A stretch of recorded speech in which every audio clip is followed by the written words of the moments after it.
Assalamualaikum dan selamat datang kepada semua yang sedang menonton program ini di mana juga anda berada ya. Okay? Yes. Especially di digital platform Awesome TV. Selamat datang juga kepada geng-geng Awesome di studio di depan dan juga di belakang kamera. What's up, bro?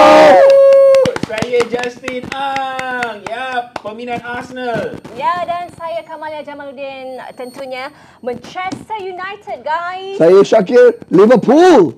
Ya, dan ini dia episod pertama untuk analisis ke laut bola di mana kami akan bawakan analisis lah daripada sudut peminat untuk perlawanan-perlawanan Liga Perdana Inggeris. Dan hari ni hari bersejarah lah boleh kata sebab ini episod pertama kita. Yes. Tapi match week 7 pun bersejarah juga. Tiga tim besar, ada yang tumbang kali keempat, ada yang tumbang kali pertama. Tak apalah bro. Tak tahulah nak start dengan result mana. Sebab yang semua result tu memang mengejutkan dan juga bagi saya kelakar.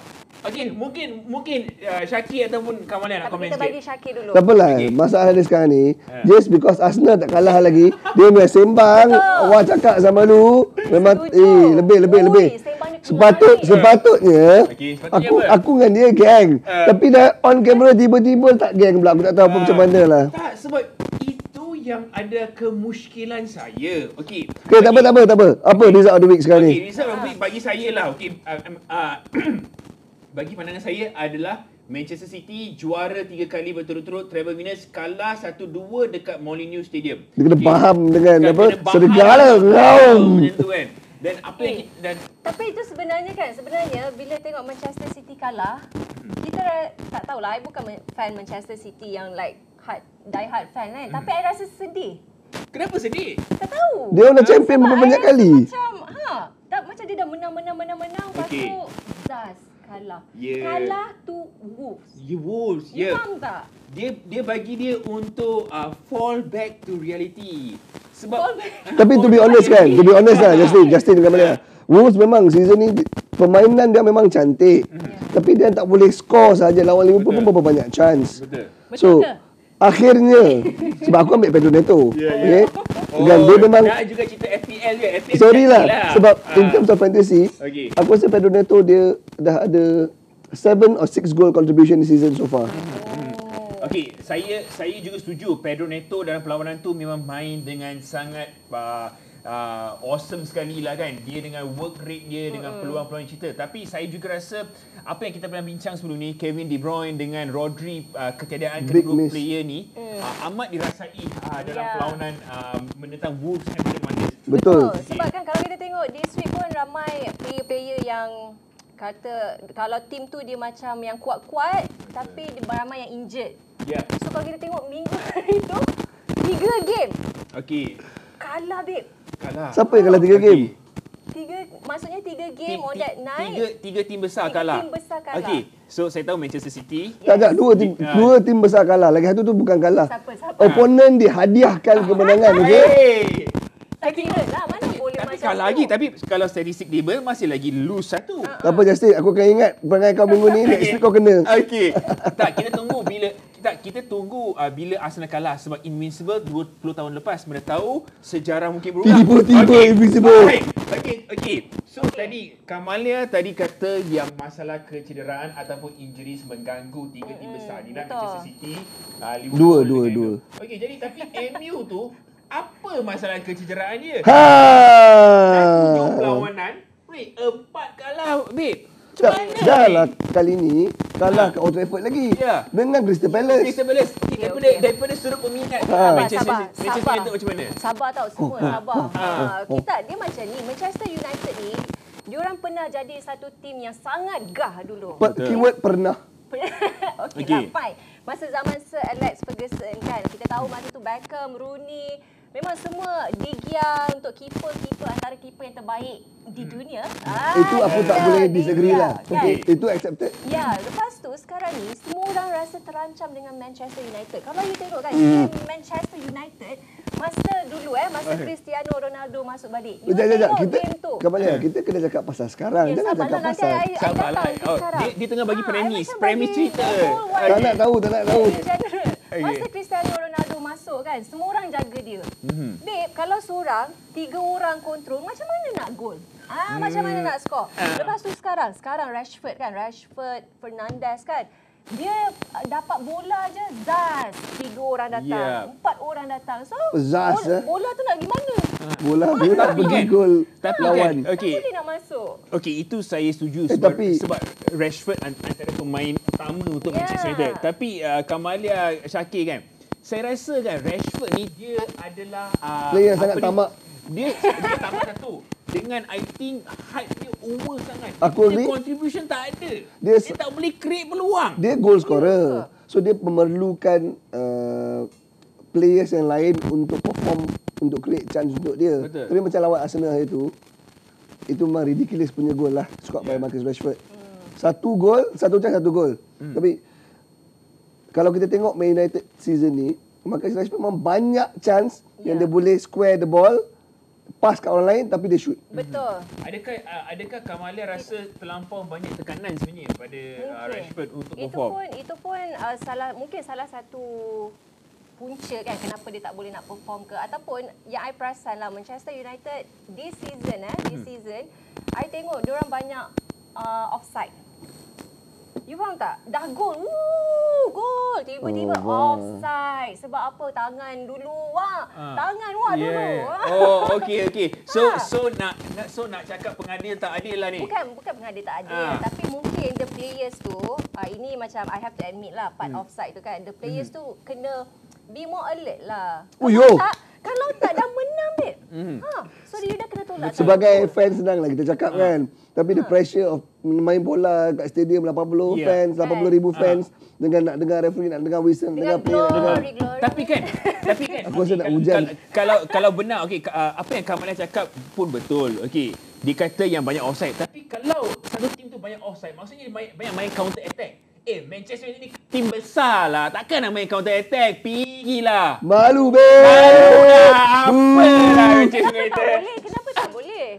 Pasukan besar gergasi dah EPL main counter attack. Okay. Tapi sekejap.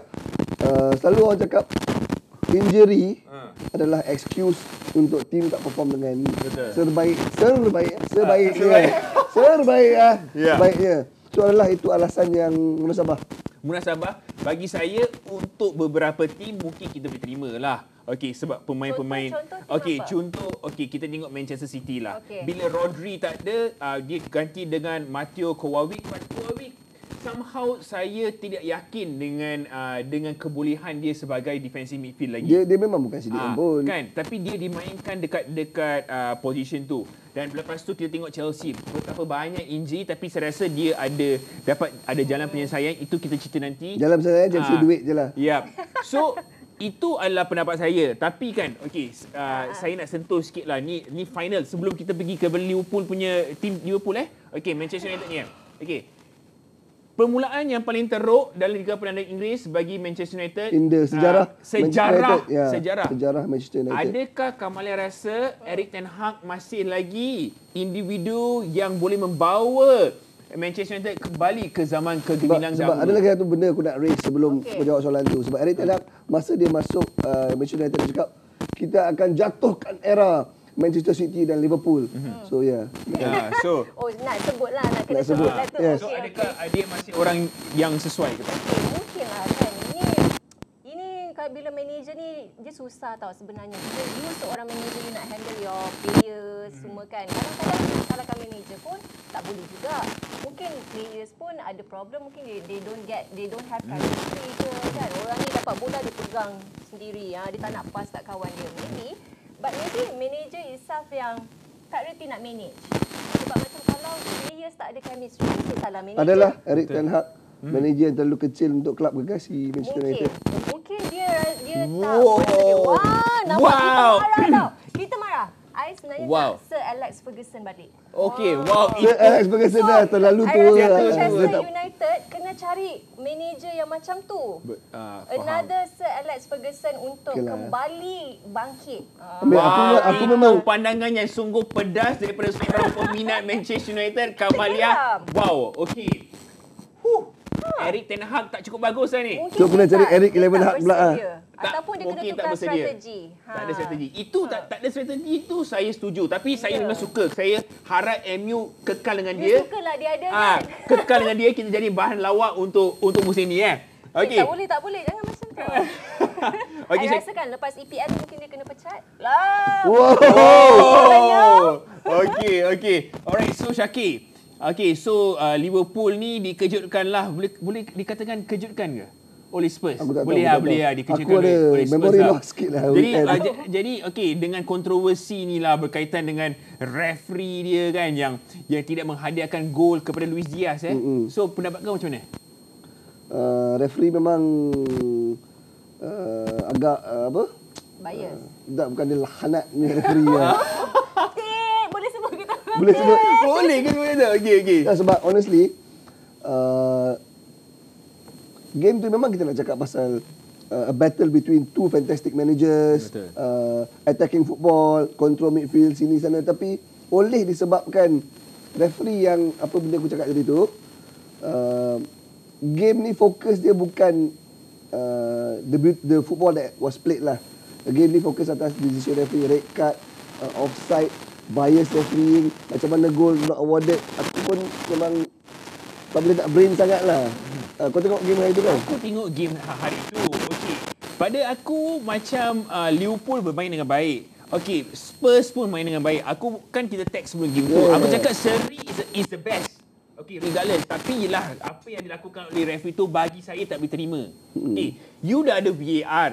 You ada on-field referee, tengok dia takkanlah mistake macam tu pun boleh jadi lagi. Apa pendapat Kamalia ni sebenarnya? Bila Yelah. tengok VAR kan tadi you cakap banyak offside dan change kan. Mungkin ada dalam offside itu bukan offside yang sebenar. Kita tak tahu. Tapi pendapat you macam mana? Bila on-field referee cakap dah bagi gol, tapi VAR tengok balik, sebenarnya tak gol, tapi Tak sebenarnya gol. dia buat kesilapan. Tahulah benda macam ni. Yelah, kadang-kadang kita bila tengok game tu pun kita geram dengan referee. Dia apasal? Kenapa dia tak macam ni kan? So kita tak tahu nak cakap. Referee ni mungkin dia ada bias diorang juga. Mungkin dalam diam sebenarnya walaupun diorang tak dibayar kan. Walaupun diorang tak dibayar. Tapi mungkin diorang ada macam, aku tak suka dia ni. Mungkin ada personal Aku issue. boleh agree sebab kalau kau tengok Okey. offside memang black and white, sama Yeah. ada offside ataupun tidak. Tapi kalau on field decision macam rough tackle ke apa, itu sangat subjektif. Betul. So mungkin bagi aku, ini yellow card, ini red card, itu okey. Tapi kalau offside dia memang sangat obvious, sama ada kau offside ataupun onside. Itu saja. Luis Diaz punya goal clearly onside. So kronologi dia jadi macam ni. So Luis Diaz dah score goal. So VAR referee itulah yang VAR tu lah. yang perangai macam tadi aku cakap tu lah. Yang Darren England tu lah. Ya, dia memang Okey. so apa jadi was alright. dia ingat on field punya official bagi gol. Yap. Itu alasan dia. Aha. Tapi bagi tu alasan tu memang tak logik kan. Sebab on screen dia tunjuk checking for possible offside. Linesman ada shot angkat flag. yeah. Luis Diaz dah stop celebrating. Yeah. So apa benda kau merepek? Yeah. Itu alasan dia. Yes, So yes. dia cakap sebab dia ingat referee bagi gol, dia communicate dengan referee, check complete. Maksud dia tak offside. Sebab dia ingat referee bagi gol. So dia cakap check complete. Oh, jadi itu communication error lah. Yes, so bagi aku, walaupun check dah complete, bila kau tengok Spurs ambil free kick instead of a kick off, kau dah cakap, oi, salah ni. So instead of doing that, they just allow play to go on dengan mistake yang terjadi. So referee Simon Hooper tu baru tahu yang legit goal tak diberikan kepada Liverpool half time.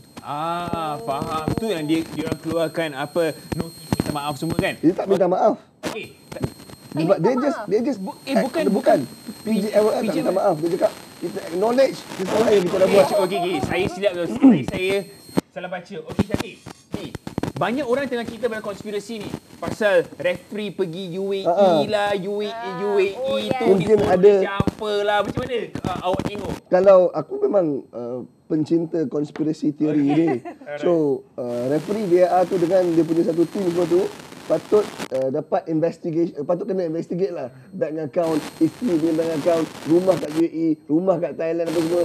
Sebab aku rasa lah, dia nak puyuh sangat. Aku rasa lah ada agenda against Liverpool lah. Against Liverpool.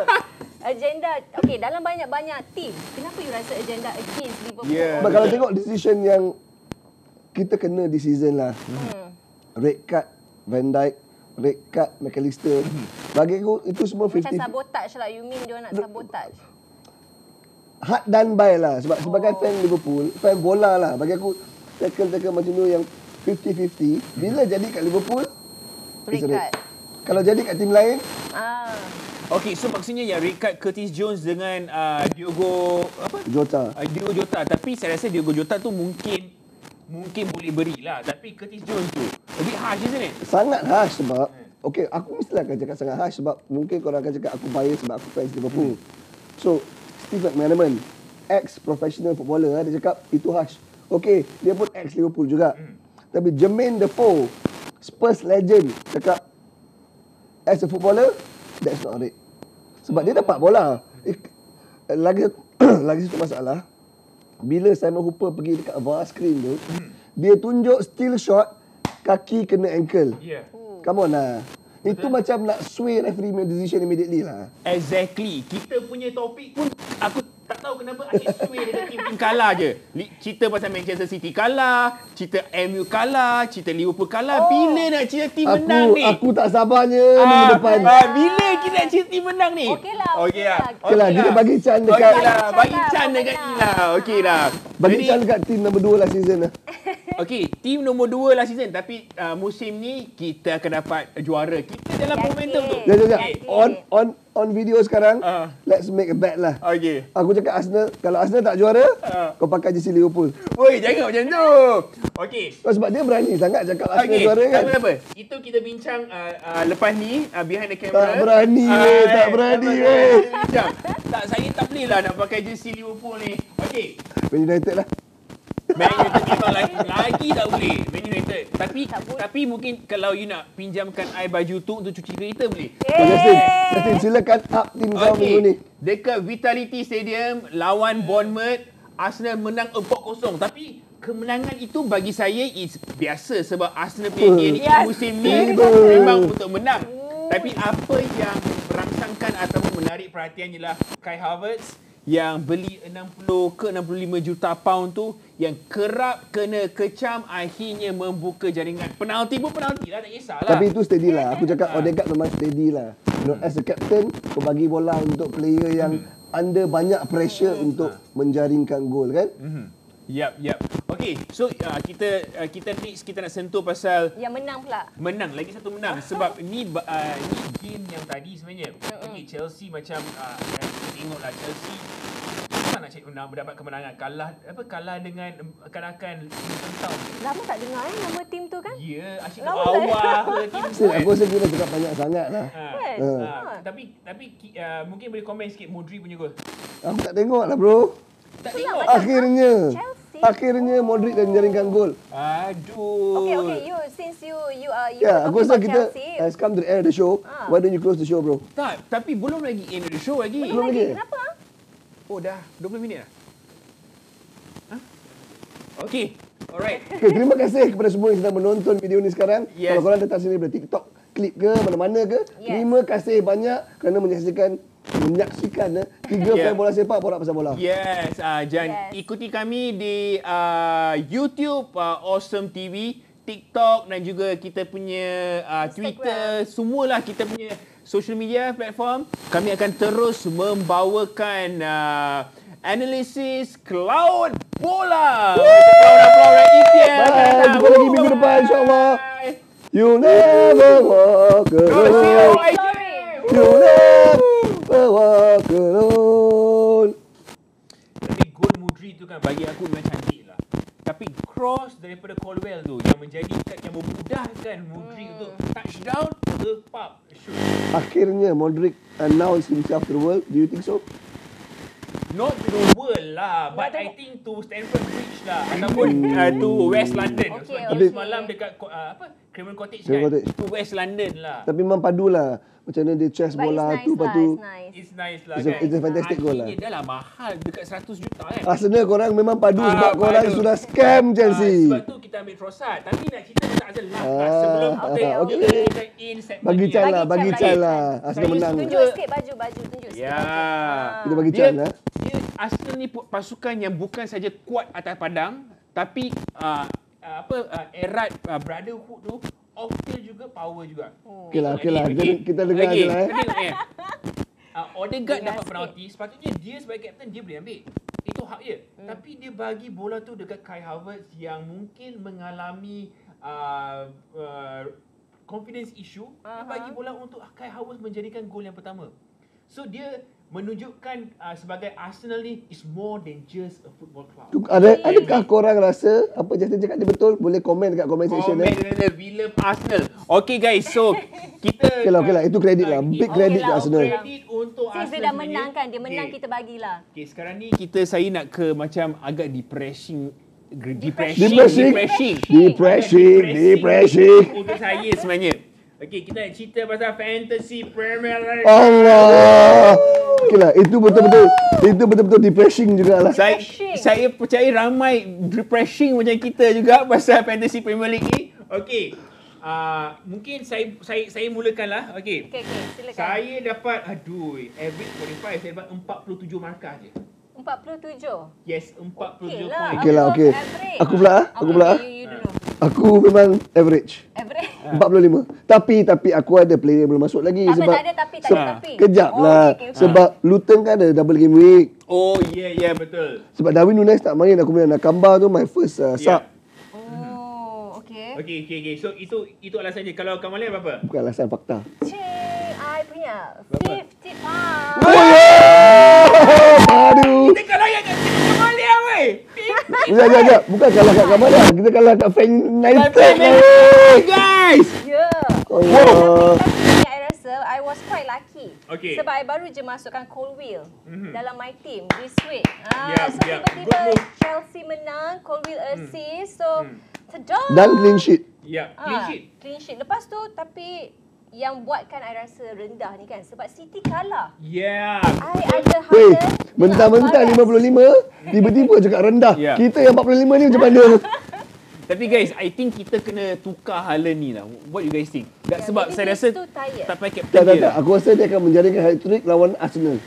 Oh, yes, I setuju. Okey, Itu I support. Syakir. Mimpi itu adalah percuma. So, biarlah awak mimpi. Tapi, awak kena ingat satu je. Okey, Arsenal musim lepas bukan Arsenal musim ni. Kita lagi kuat dari segi mental dengan cara caturan. Oi, tapi okay, one thing I kena pujilah Arsenal untuk minggu ni sebab Saka was injured kan? Ya. Lepas tu hari tu I macam nak buang ke tak, nak remove dia ke tak, nak remove nasib baik tak remove. Sebab Arteta kan cakap dia. Okay, sebelum kita end the show, right? Ya. Maybe we can just touch cepat signing of the season untuk klub kau sekarang so far. Signing of the season untuk Arsenal, of course, Declan Rice. Declan Rice, hands down, Declan Rice. Padu. Manchester United, siapa? Siapa signing of season? Oh, Nana kot. Sukalah Unana. Tapi to be fair lah. Kita jangan bias sangat lah kadang-kadang. So, Onana tu dia punya ball playing ability Dekat memang kan? terbaik lah. Kau tengok dia punya long pass semua macam midfield lah. Oh, ya. Tapi tugas seorang goalkeeper is shot stopper. Okey lah. Okay. Itu point yang sangat Okey. fair lah. Okey, siapa yang you rasa Mason Mount? Mason Mount. Belum lagi lah. Dia tak menyelah lah. Apa Hojlund striker tu? Man U sekarang ni macam dia tak ada one player yang betul-betul menyelah macam Sebab dulu. in transition lagi lah. Yeah. I think dia belum lagi kot, tak nampak lagi. Kalau untuk ni Dominic Soboslai. Bola habis. Okay guys. Terima kasih kerana menonton kami sampai akhir. Yes, Alah, susah nak analisis cakap. bola ke laut. Minggu depan adalah minggu yang amat menarik sekali sebab is 1 week before the international break. So pastinya pasukan-pasukan ni want to be in the best shape, mendapatkan result yang bagus sebelum international break. Yes, thank you so much. Terima kasih. Assalamualaikum. Kita jumpa lagi di episod yang akan datang. Ikuti Awesome TV ya.